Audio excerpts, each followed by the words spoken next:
What is up, everyone? It's your boy Jared from Hoop Network, and today I got a video very close to my heart, and that's the recent disrespect towards Kobe Bryant. So over the last 5 years, and more so recently over the last 3 years since Kobe has retired, many people in the NBA community have somehow forgotten what Kobe has accomplished during his years. Less than 10 years ago, if you looked at any top 10 all-time list, Kobe Bryant was in there. I would see many NBA analysts ranking Kobe in their top 5.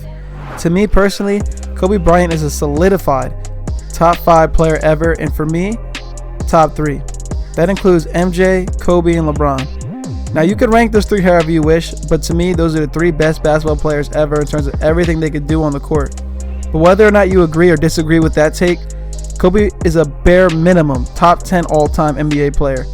So without further ado, I will get into my reasoning for this and debunk any myths, fallacies that have been created about Kobe Bryant over the recent years.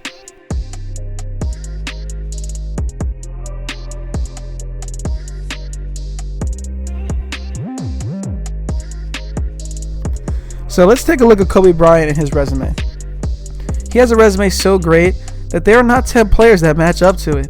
Many lists I come across now have Kobe anywhere from being in their top 10 to as low as 14.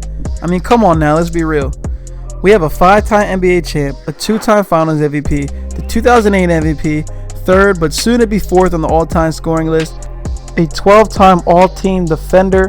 He was a 9-time All-First Team Defender, a 17-time All-Star, 15-time All-NBA, the only guard in NBA history with over 30,000 points and 6,000 assists, an 81-point game, 4 straight 50-point games, 9 straight 40-point games. He averaged 40 points for an entire month multiple times in his career.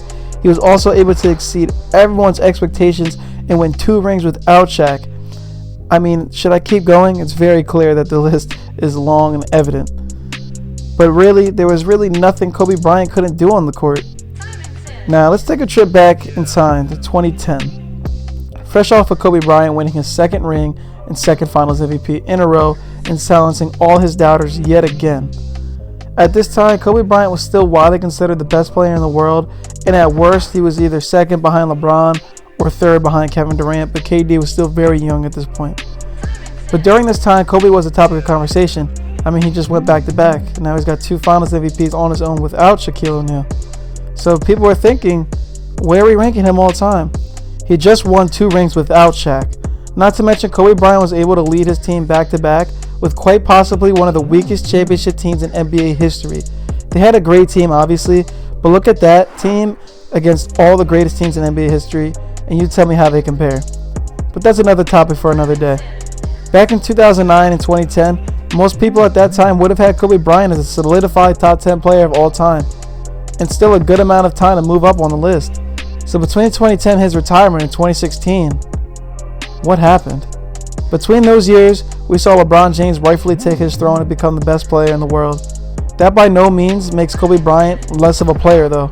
At the start of the new decade, Kobe Bryant was still without question a top 5 or even arguably top 3 player in the NBA behind LeBron and Kevin Durant. From 2010 to 2012, Kobe Bryant was playing some of his best basketball ever, even with his increasing age. But then in 2012, we all know what happened. From their reserves, Bryant again going to work, falls down. Again, he's struggling. He's going to stay down there for a bit. Trying to massage that left ankle a little bit. And he is hurting. But the Lakers down by 2, and they want him and need him at the free throw line. Got it. Yeah, not backpedaling or whatever he has to do to get to the other end. If, in fact, he gets to the other end before a foul, maybe. Made him. Lakers might foul. They might foul to get him out of the game. That's they what have to. to. Yeah. Kobe's coming out. Yeah, I mean, that's the Achilles. It was the beginning of the end for Kobe. So after he ruptures his Achilles, it's obvious he is no longer the same and he never will be. We missed an entire season of Kobe after that. He then returns from his Achilles injury only to tear his meniscus and only play in 6 games that season and miss the rest of it, and then only 35 games the very next season. So it wasn't until 2015-2016, 3 years later, when we finally get to see an actual healthy Kobe on the floor again. But yet again, it was evident that Kobe was on his way out, and he announced that it was going to be his final season. So let's take a closer look here. Kobe Bryant entering the decade was seen damn near unanimously as a top 10 NBA player ever.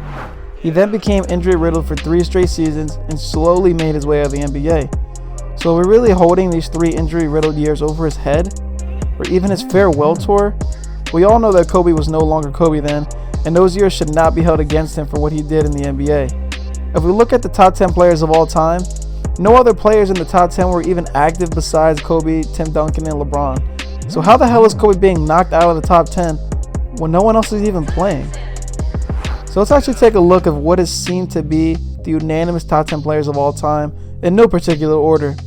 So we have Shaq, Tim Duncan, Kobe Bryant, Magic Johnson, LeBron James, Bill Russell, Wilt Chamberlain, Kareem, Larry Bird, and Michael Jordan. These are the most frequently picked, or at least used to be, top 10 players in NBA history. So as I stated before, back between the years of 2010 and 2012, when Kobe was seen as a top 10 player ever, with only LeBron James and Tim Duncan being active. So if all 3 of them are already in the top 10 at this point, what player is still adding on to their career to kick Kobe out of the top 10? Did Kobe's last few years really leave that much of a sour taste in certain people's mouths? Are we really going to knock Kobe down because of how his career ended with countless injuries? Do we knock Jordan for those years on the Wizards? Or what about Tim Duncan's final year? Or how about Dirk's last few years where he was basically limping on the court? Are we all holding those against them? Or was it the rise of advanced stats that had people pushing Kobe out of their top 10?